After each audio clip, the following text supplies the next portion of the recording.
What is meant by saying that potential difference between 2 points is 1 volt. अब तो 1 volt का definition पूछ रहे हैं हमको, बहुत बड़ी बात नहीं है। 1 वोल्ट का डेफिनेशन तो हम लोग इजीली दे सकते हैं, लेकिन उसके लिए पहले फॉर्मूला चाहिए हमारे पास। तो हमारे पास फॉर्मूला क्या है पोटेंशियल डिफरेंस का, V का। V is equal to W by Q, है ना। फॉर्मूला क्या है, V is equal to W by Q.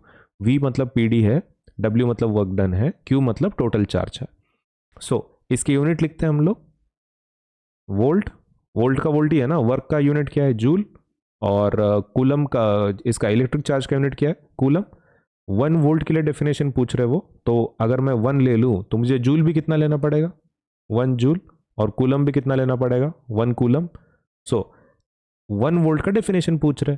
So potential difference will be 1 volt when 1 joule of energy is spent, या फिर 1 joule of work is done to move a charge of 1 coulomb from 1 point to another, है ना।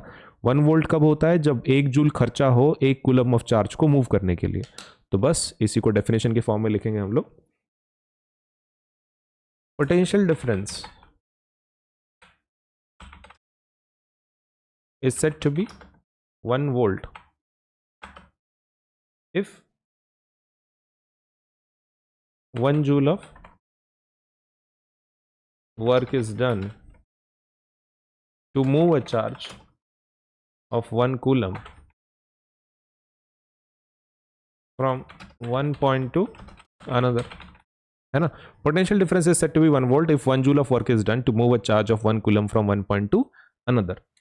तो ये definition आपको लिखना है। मतलब कभी भी ऐसा पूछते हैं वो 1 वोल्ट का डेफिनेशन बोल दो, 1 एम्पियर का डेफिनेशन बोल दो, तो वो आपको फॉर्मूले के थ्रू बताना पड़ता है।